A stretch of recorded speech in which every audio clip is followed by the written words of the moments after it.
Zimbabwe. How are you, people of Zimbabwe? Murukutaura na Embara kana kuti King Munhumutapa. You are listening to Embara King Munhumutapa. Ndinoda kutendai ndichikuzivisai. I want to thank you and inform you that kuti ndava paground, I am now working for the nation. Yeah, ndakachikwanisa kuseva munhu wese, ma-ministries ese, including local governments, including ZANU-PF, HQ, kwa Comrade Matuke Security. I've come to inform you that I've managed to save almost all government departments, including ZANU-PF headquarters, security department led by Minister Matuke, local government, then Minister of Local Government, Registrar General, Mayor, City of Harare,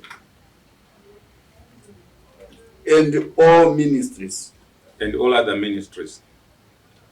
And Zimbabwe Electronic Board, yes, ZEC.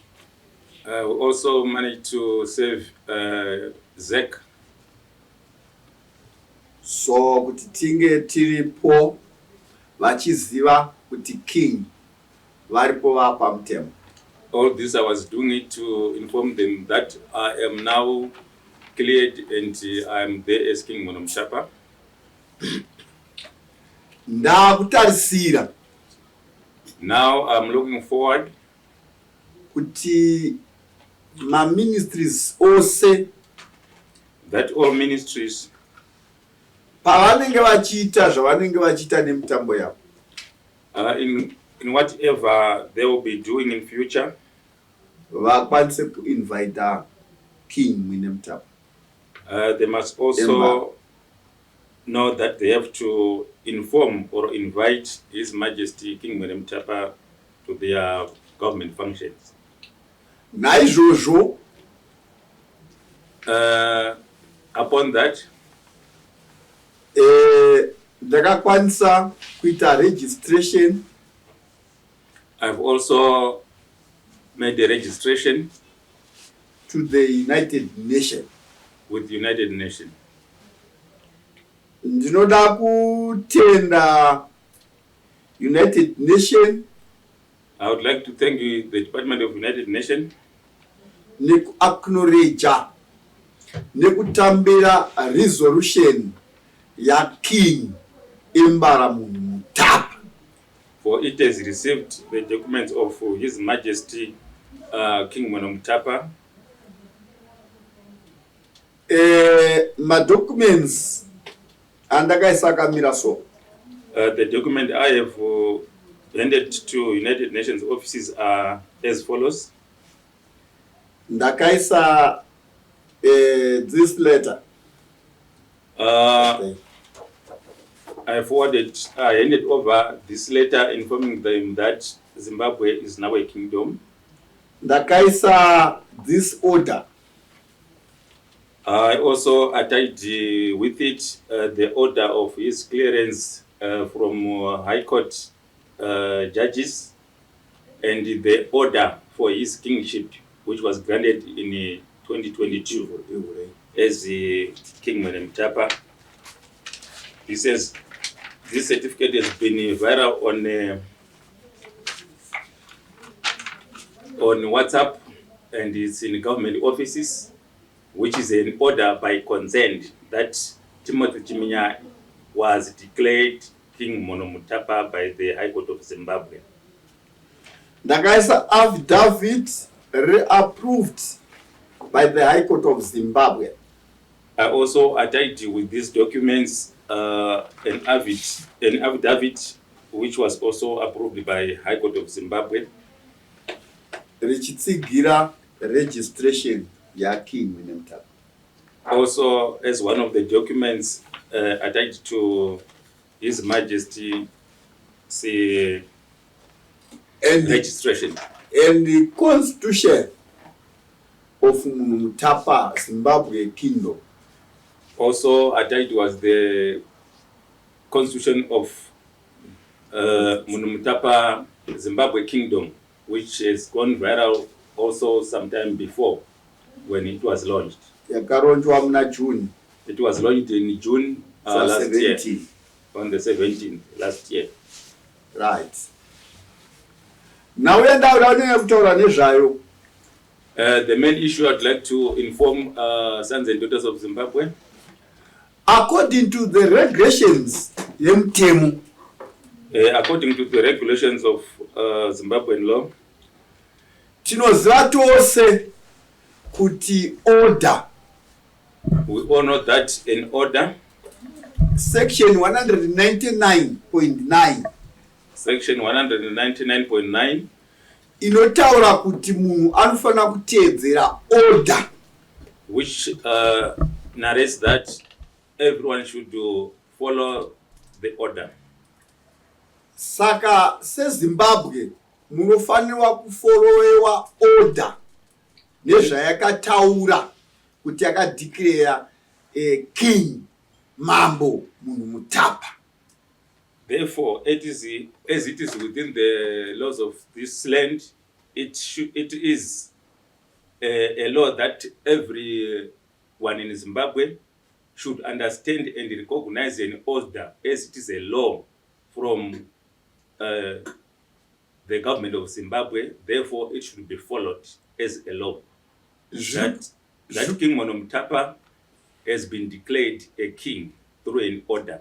Zvikuita sekuti it looks as if ministers nema MPs and MPs nema senators and senators kusvika kupresidium up to the presidium vakanyora maregulations emutemo.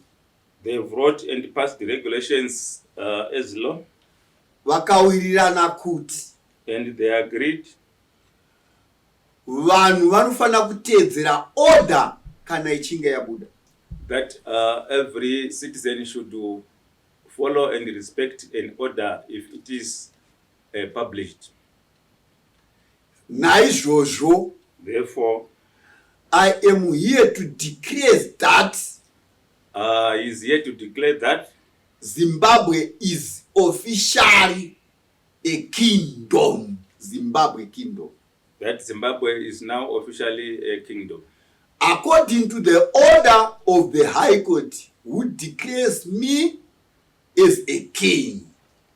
As you hear him speaking, as according to the High Court order which declares him King Munhumutapa. Saka naizvozvo, therefore, ndakuchiti kune vese vemapepa vanga vachinyora kuti self-styled king, vanga vachiandamaina a king, vachiandamaina the High Court of Zimbabwe yakadeclare kuti kuna king. Therefore, I would like to warn all newspapers and the social media platforms that have been calling His Majesty a self-styled king, that right now it shouldn't be anymore, because he has been declared King Munhumutapa officially by the High Court of Zimbabwe. He is no more self-styled. He has come to inform you of that. Kubva kuHerald,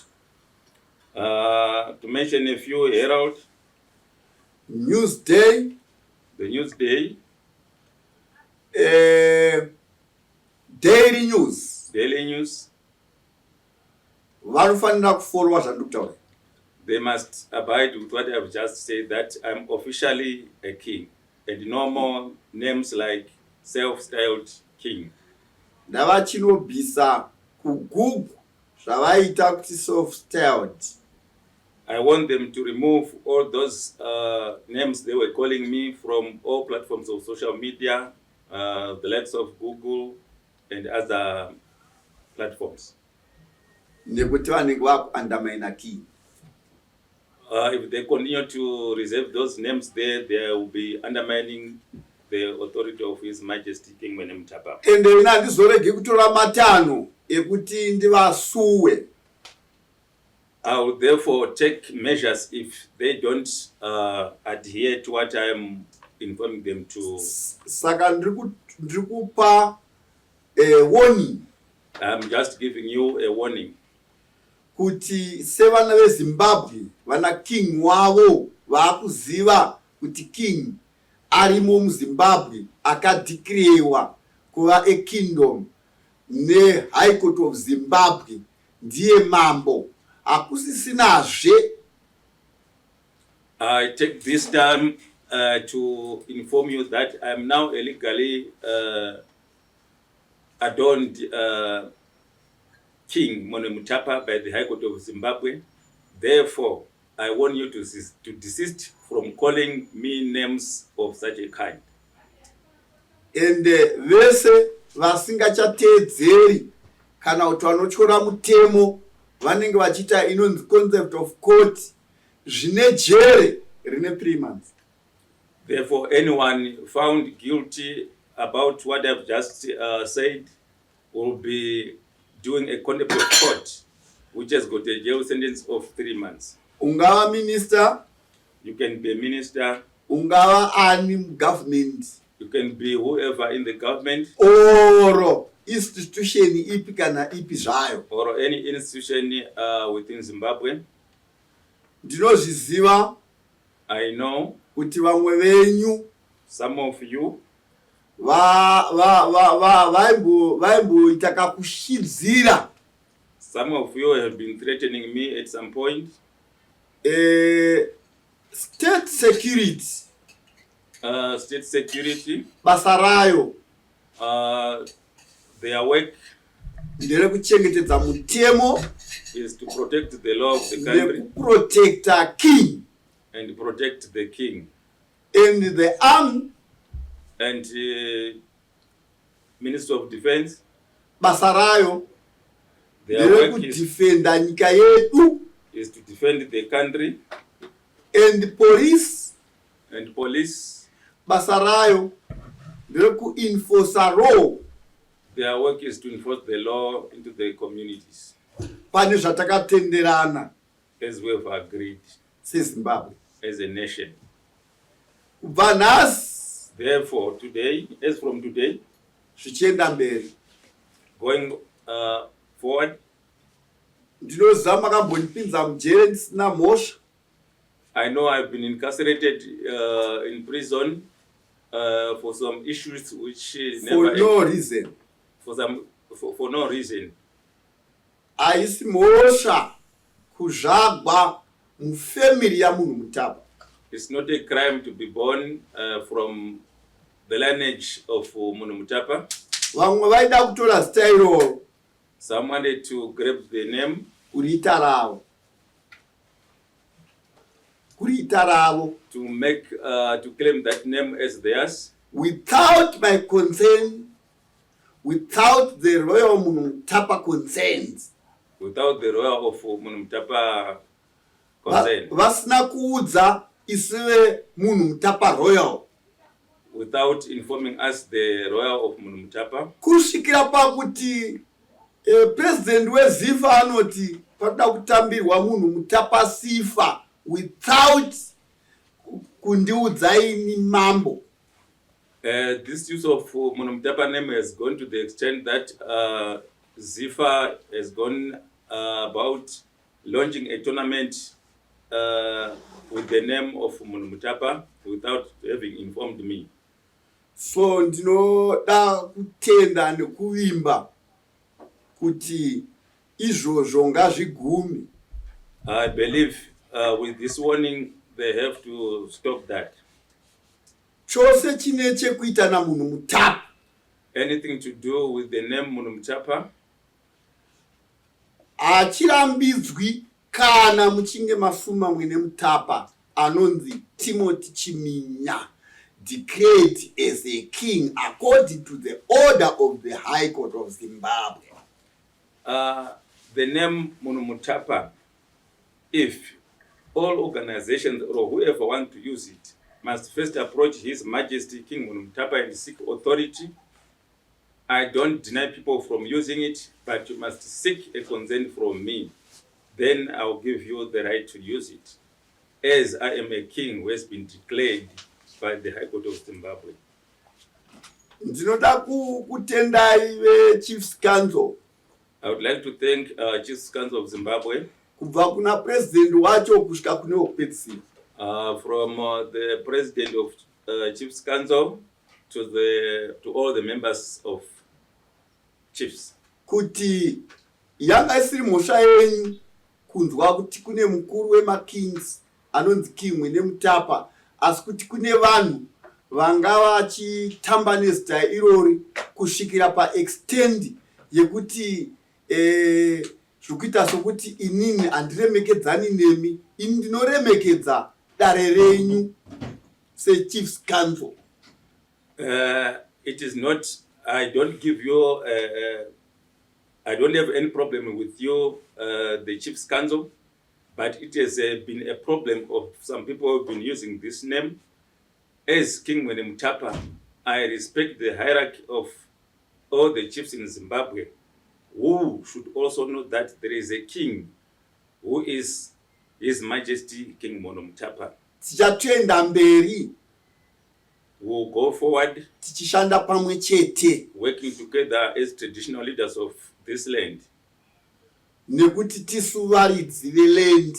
Because we are the landlords of this country. Ndinoremekedza kubva kuna chief. I respect from Sadunu. I respect all the levels of traditional leaders. Kusvikira kuna Sabhuku. From Chief Sadunu Sabhuku and all the Sabhuks.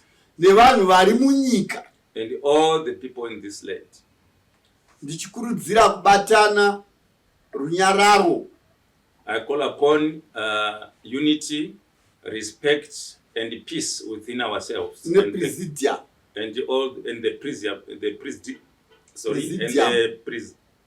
presidium. Ndinokuremekedzai nemaovheti edu akatirwira kuhondo. I respect you and I confirm my respect to all the war veterans who have fought for this country. Makanga matumwa nemadziteteguru angu kusanganisira WeMadziMambo. When you are going to fight for this country, I believe you are consulting spirit mediums and the spirit of Munhumutapa and all our forefathers. Pakauya tsoro ine tsvimbo yakatorwa ichiiswa naMujuru Chiminya, my founding father, ichizova tsvimbo yainzi Zandonga. There was some traditional rituals which were done by his father, Mujuru Chiminya, during war liberation struggle. Musikavanhu. This also involved the Almighty Yahweh. Musikavanhu. Gungunyani. Nehanda mazvona. Nehanda nyakasikana. Ichi inguruda Ndabadini story. It also included Ndabadini story. Kangaembeu kurima kwaramba. Kangaembeu kurima kwaramba. Comrade Tongogara. Yebet Chitepo. Na Zindoga. And also Zindoga. Comrade Twarai. Nana Comrade Rukachiende. And Comrade Rukachiende. Nana Comrade Kostondino Nikadzino Guvea. The likes of VP Chiwenga. Vanhu vose ivavo. All these people. Ndinovaremekedza. I respect them. Ndinoremekedza ndakabata flag yenyika yeZimbabwe. I respect all of them holding the flag of Zimbabwe. Yadzoka kuvaridzi vene vakatuma. It has now been restored and given to the owners of the land who have been sent tiripo pakuremekedza magamba edu, respecting all our fallen heroes, vana Tongogara, vana Banana, Comrade Tongogara, Comrade Banana, nevose makomrade vana Comrade Kundishora, and all other comrades, including Comrade Kundishora, nevese vakabhomberwa panguva yacho, nevese vakarasikirwa nemhuri panguva yacho, and all those who lost their lives during vana the struggle. Chimbwido, The likes of Chimbwido, vana Mujiba, Vana Mujiba, mao veteran all were veterans, varipo nhasi, and all those who are still living. vana Comrade Mudenda, Comrade vana Comrade Mushori, Comrade Mushori, vana Comrade Twarai, the likes of Comrade Twarai, nana Comrade Mujuru, and also Comrade Mujuru. Ndinokuti remekedzai. I respect you. I am here to swear I'm here to swear kuti ndatanga basa that I have started our traditional job.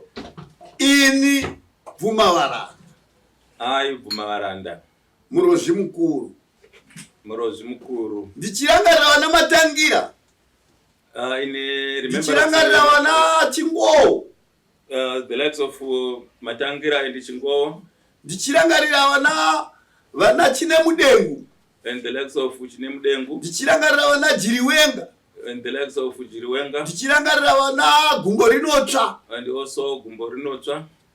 vose ivavo. All these, Ndinokuremekedzai. I respect you.